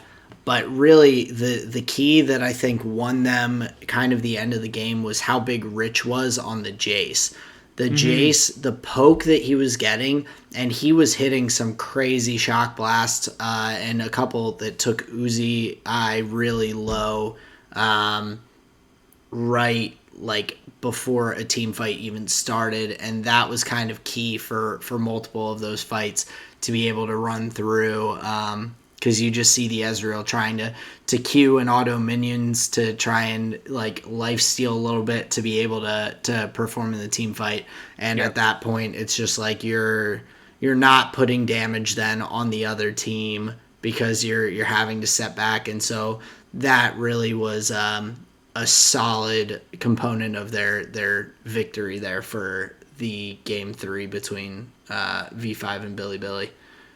Yeah, I agree. And it's a pick across regions that's really powerful. Offers just a whole lot of versatility. So yeah, it was fun to see that pick like really shining in that game, because those shock blasts can be like, just backbreaking. Yeah, and even in a tough matchup like it has against the Camille, like the Camille has so much outplay potential. We saw the Camille get a solo kill on Rich in the bot lane. Yeah, that was fun. Yeah, dodging out the skies with your with the Yep. ultimate there. So sick. It was like the ability to outplay is great, but when you are going into a team fight like that, and you're able to just put out the damage, it's just so valuable. So overall, a really fun series, really competitive series. So that does definitely incline me to keep an eye on Billy Gaming going into their playoffs, which are coming up before too long. They have, I'm actually not sure when their playoffs are. On the site here, it doesn't quite say yet, but That's okay. I'm sure they're coming up here soon. yeah, but I think Weeks anyway. I think they only have a couple of weeks left in terms of the regular season, so I'm sure that means they'll be coming up to the end of it here before too long and into the playoffs. Mm-hmm. So the before we get off the League of Legends, I was looking to see when MSI is, and I couldn't find a date for that, but I did see that the college league championships are going on. And just because, it's the region we're in, I clicked East and I looked at a couple of the teams, and just one of the teams that stuck out, I clicked on Harrisburg University. They have like a tornado as a logo, and guess who is coaching their squad? Who? Special. Really? Yeah. So, do Interesting. you remember that conversation we had where we were like, oh, North America, like they need the infrastructure. There's something about training, blah, blah, blah. Well, maybe we're on our way there where some of these younger players that are getting scholarships to go play, they're getting coached by players who, like, Special has been on a world stage. So maybe we were a little wrong. Like, there is some of the talent is trickling down and like teaching the leaguers of the future. Well, I think in general that is, for one, just a good thing for the League of Legends like community in North America.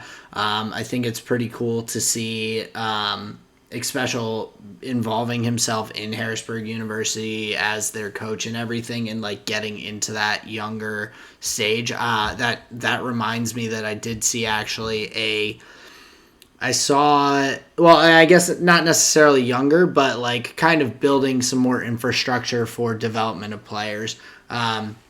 Because of course you do see some like really young players in different regions, but I saw someone who I follow on Twitter, Jake Lucky, who is really like putting out news in the esports world.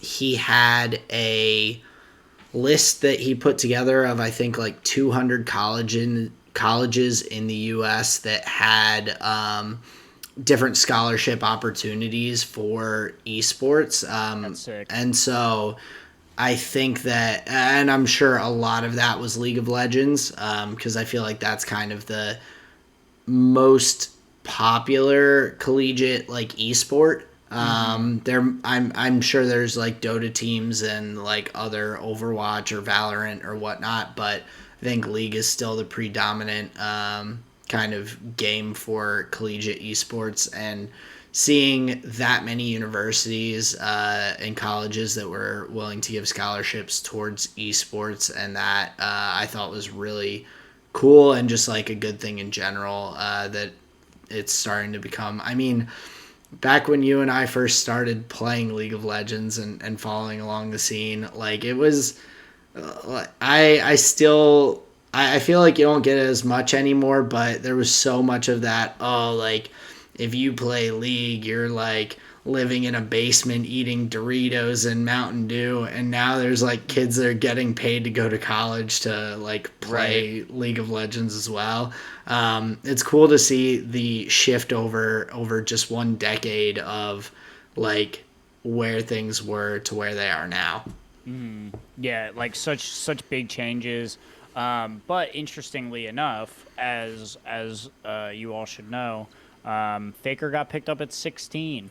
So I think if you really want to foster the kind of talent that like gets your country or your school or your whatever a victory, I think you do got to start early, and it's cool that these programs are getting into schools. Definitely, absolutely. So, so big props to that. Big props to Special, and him getting in on that development and coaching opportunity. I think that's really cool. So, awesome note. Yeah, I thought that was cool to see, and it may just make me tune in because I'm pretty sure they're in the playoffs right now, and I think they're 6-0 right now, Harrisburg University. So I may tune in and see what see what they do. Awesome. It's funny, the meta looks exactly like pro play right now, barring like a couple like pocket picks and stuff. Like a couple of the Yeah. teams are playing Evelyn, a couple of the teams are playing Nocturne. So it's like kind of sick actually. I was just looking through the pick and bans. That's awesome. But yeah, just small note. We can keep it moving. I wanted to talk about some Magic Commander games that we were playing last night, Awesome. and I've had so many notes about what I can do differently. Fuck me here, fuck me there, fuck me this, fuck me that. I played Kaikar, one of the decks that I've been brewing for a while, non-creature spells, looking to put together a thing that goes burr and kills the table. And I lost both games, but both games, it wasn't because I didn't have lands and have to count lands and are there enough. It wasn't because I didn't draw enough cards. It wasn't like I got like, I mulliganed, right? I didn't keep my opening 7. I looked at it, I was like, is that good enough? No. In both games, I'm pretty sure I went to my second 7. So I thought about like my opening hands. In the game, I was like really like there and with it. I understood the board state. I understood like what things were a problem. I interacted, but I lost both games. So I think what I'm trying to get at, what was like actually kind of exciting about these games is I I just lost. It wasn't that I was like making mistakes. It wasn't like, oh, I didn't play to my outs. Like, oh, I shouldn't have kept that. Oh, I was stupid. It was just like, damn, like I just got beat. Well, I think that's like, yeah, that's like a good and bad feeling because, like, yeah, it sucks to lose, but if you're if you play, and I think this is like just kind of relating this to a couple previous episodes, like my frustrations with basketball that day that I was like, I don't know if I'm gonna like sign up for this next league. I'm like on the fence. Was that my mistakes? When I lost, I was able to look at my own mistakes and be like, oh, if I did this differently, like then the outcome could have been different. Right. But when you look at something like that and you're like, hey, I played this the best that I could, like the other person just had a better hand, a better deck, a better like basketball, a better shot, a better like Right. whatever. It's almost comforting to be like, yeah, it's kind of dope that I didn't make any mistakes. I think that's like the cool part of it. Yeah. It's like that's exciting because you were able to be like think about the different stages of the game, the different pieces that you've been working to put together and all, and like you did that. And like sometimes you just get beat. Yeah, and like in a way that I'm not salty, like I said in the reason I lost, but it just made me think like, damn, I got to run that back.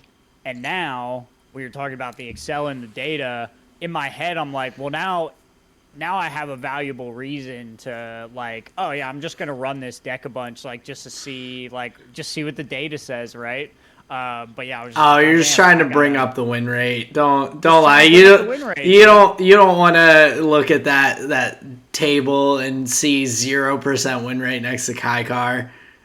No, well, it's really low, which is what I'm getting at. So yeah, I want to play it a bunch. But yeah, it presented really well. I think it played super smooth.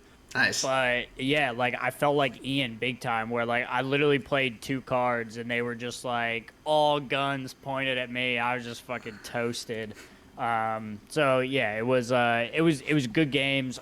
I always just look forward to the next time I get to play. But yeah, I just thought that was fascinating, especially in what we've talked about previously, where it's been so much about like my own development as a player and things I can do better. And I was like, I did all of those things that I've talked about. It just came down to like what the game had in store, and I just thought that was really exciting. No, absolutely. That's Yeah. like I said the other week, like the progress that you are seeing, like from when you were first playing and you're just like, I put these decks together, like let me throw out cards, and like learning interactions. Like there have been a number of times where you've like spoken to interactions that you've never like seen before, and you had to like even go to the rule book, I think, at some points for like how does this work, what happens first, how do these, and to go through all of that and like get to that point where you're like, yeah, I did everything I was supposed to. That's a pretty cool spot to be at.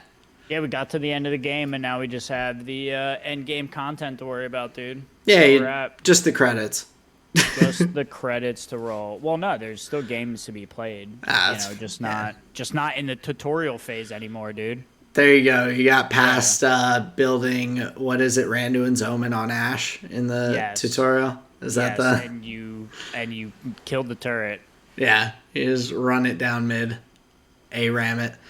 ARAM style. But yeah, that was my those are a couple of my Magic the Gathering games. Talk to me Nice. about your flavor of the week, man. What are you chewing on? So for my food, I do have to like really say, and I mean this with every ounce of my soul, that I had the best tacos that I've ever had in my life from a restaurant this past Friday that Colleen mentioned, and she's like, "Let's go grab this before we go out and grab a couple drinks with friends." Um, Nice. so Hefe Tacos in Philadelphia. Their motto, and it's like it's exactly what you expect of a taco place that's going to be amazing. It's like a small little wood hut kind of thing, just in the middle of a city street in Philly, with like a little covered tented air. It's not even a structure; it's just a tent, like tented area to like Mm-hmm. eat and everything. Um, their motto is tacos that don't suck, Mm-hmm. and the tacos did not suck. I had two steak tacos. I had two, and the ones I really like. I mean, I enjoyed the steak tacos a lot, but I had these. They called them. Oh, I forget what they called them. It was like a Komodo dragon taco or something, but it Sounds like a was. sushi roll. But it was, yeah, it was honey sriracha chicken with like kimchi and some other stuff on it, and it had Yum. such a nice like spicy kick to it. The kimchi was like so good, which on a side note, I really need to eat Korean food at some point because I've had kimchi on a lot of different things and I like kimchi, but I've never had kimchi in like Korean food. I've never eaten Korean food. So Hmm.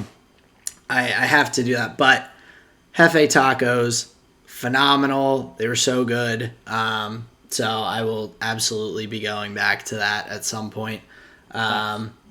For my music, it's just kind of in general. I've been building up my winter playlist, and I've noticed like a nice kind of cohesive vibe that's come across it. And so it has just like kind of like a just like a chiller kind of feel to it. And I think for the winter time it suits me pretty well, like winter kind Nice. of heading towards spring. I've got some Mac Miller, I've got some good chill EDM, some just like good vibes overall. Everything's Mm-hmm. like and like I enjoy with like a playlist that I've put together having some kind of almost like theme to it without a theme, just that the songs like from one song to the next they transition very well and very easily, and you're not just going from like something crazy intense to something slow and melodic and like you're Right. all over the place. I like having everything kind of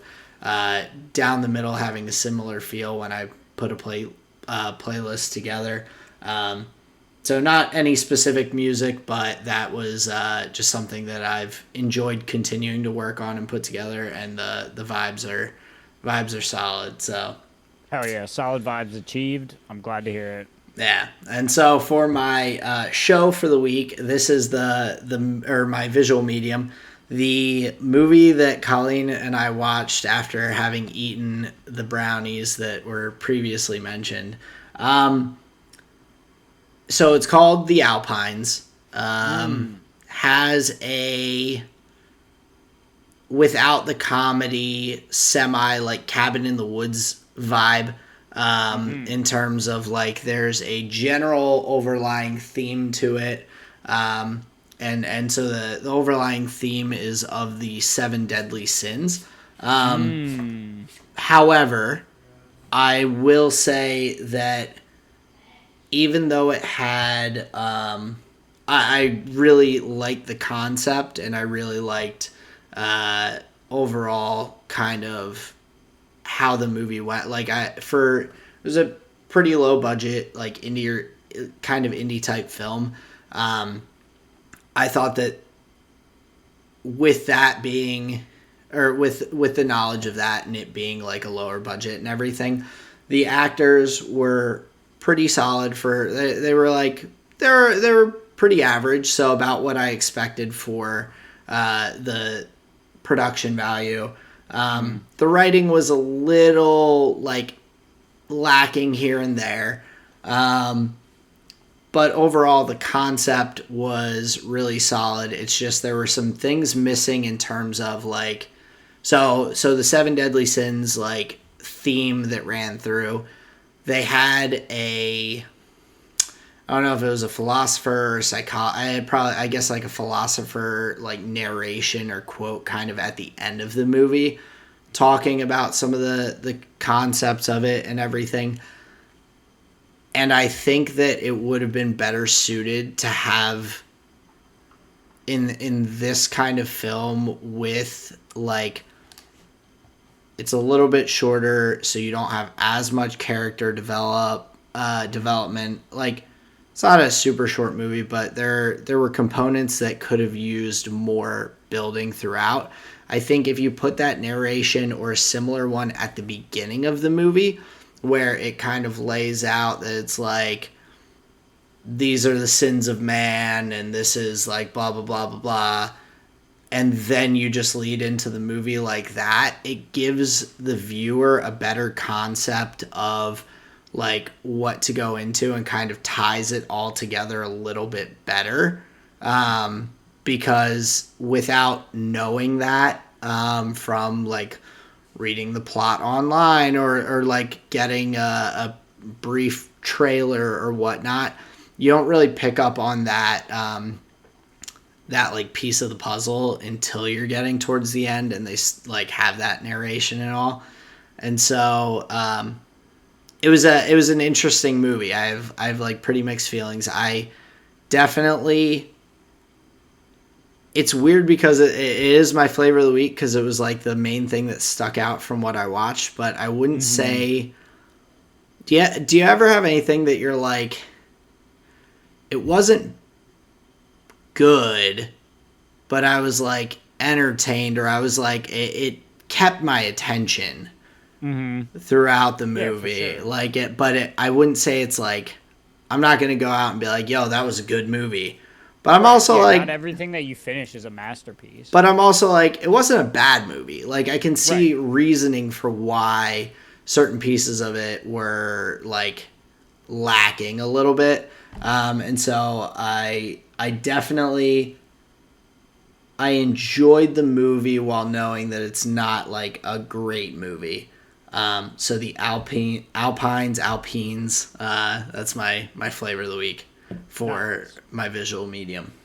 That's a totally ambivalent like flavor of the week there for the visual medium. Although, like you said, you know you're not gonna love every movie, you know, so I think that's okay. Yeah, but it was enough of a like, it made enough of a impact on my memory and my mind that I'm like yeah, like I want to talk about this because I was very torn at the end. I'm like, sure, I liked it enough to continue watching and to not like stop. But maybe also I'm couch like, because of the brownie. Could have had some play. Get up. That might have had a part in it. But either way, hey, check it out. Don't check it out. I think you would be the same at the end of the day. I think it's a very down the middle movie that you're not going to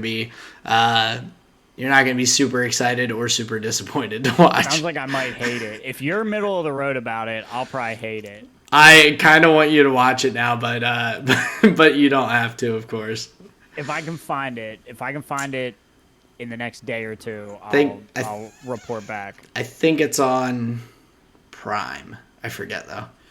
We may be able to do that then. But yeah, that sounds interesting to say the least. Yeah, it was. I would say that's the best way to describe it. But Justin, enough about my flavor of the week. What have you been chewing on, watching, listening to? Let me go back to MTG really quick. I teased. I said like we figured out a problem child. Oh, yes. The problem children are just enchantments. There's a bunch of enchantments that have like 2 times as the most valuable card. So it's a lot of enchantments that are running amok. But yeah, that's all. My flavor of the week. I'm gonna combine my music and movie a little bit because it's like in the same vein. So Sarah's got a really good ear. We were watching Kill Bill 1 and 2. We did them back to back, and there's a scene at the end of Kill Bill 2 where the bride character is laying in bed next to her daughter, and she was like, "Hey, can we watch a video before I go to bed?" And she was like, "Yeah, let's watch Shogun Assassin." And Bill is like, "No, Shogun Assassin's too long." The bride says, "No, it's fine." And on, like, you can hear the audio from the movie, and the starting audio is, "My father was the decapitator for the Shogun." And that is the opening sound clip that's in Liquid Swords from Jizza the Genius of the Wu-Tang Clan. The RZA was a part of, I don't know if he was Kill Bill 1, but the RZA was a part of Kill Bill 2. So that's a nice little, like, karate nod. And Sarah caught it before even I did. Damn. She was like, "Is that?" And I was like, I'm not sure. That just sounds like. And then, like, we listened, I was like, "Oh my God, no, that is the thing." That's one that I think I would probably pick up like Sarah, because I have not listened to Liquid Swords as much as you have in It's so definitive though, that opening. but that, like, the song, and I can't even think of the song that's the intro to, but that intro into the song has been like the one that I've had end up on some of my playlists from Jizza, and like to have that, like, that's one that I think would stand out enough in my personal memory. But for you, who's like listened to Liquid Swords a number of times and has, like, you have probably all the different intros that kind of float around, and or intro or segues or breaks and whatnot. I think that might be a little tougher, but that, I think, surprisingly, that one might have stood out to me as well. What's crazy though is before that, like, I would have just said, like, "Oh, it's just like generic, like, kung fu movies." But that shows that no, they pulled that from something. Like, it wasn't just like stock photo, karate sounds.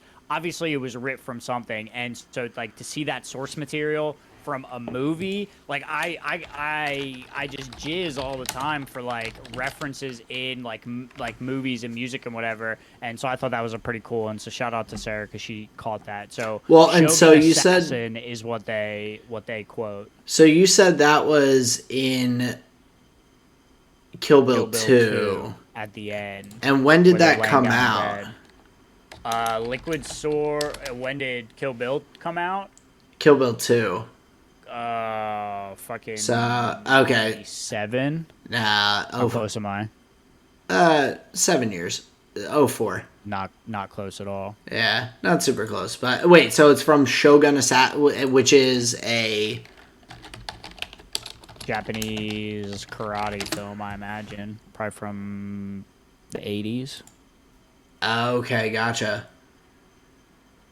What's it say? 72. Wow. Yeah. I clearly have no sense of time. No, I mean, But how are you far back supposed it how are you goes. supposed to gauge that? Like, Right. oh wait, no, you're right. Well, kind of. Was there a remake? So it says that it's a That's night. on the internet. It's a 1980 film directed by Robert Houston, but then it talks about, oh, I guess they were based off of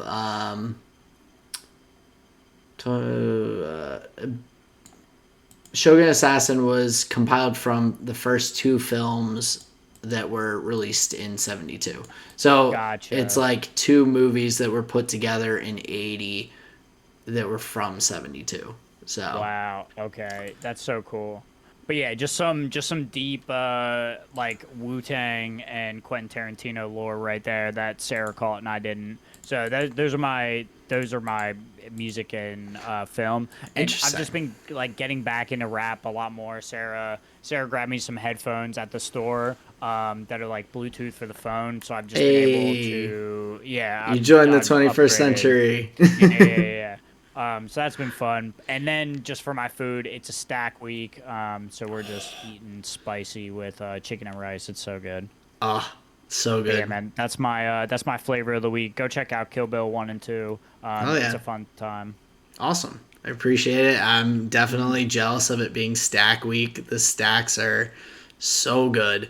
Um, so I am missing out. You're gonna make me want to go get more Hefe tacos. tacos. Yeah, There you go. seriously. So, but that does bring us to the end of the episode. Thank you again for listening, everyone.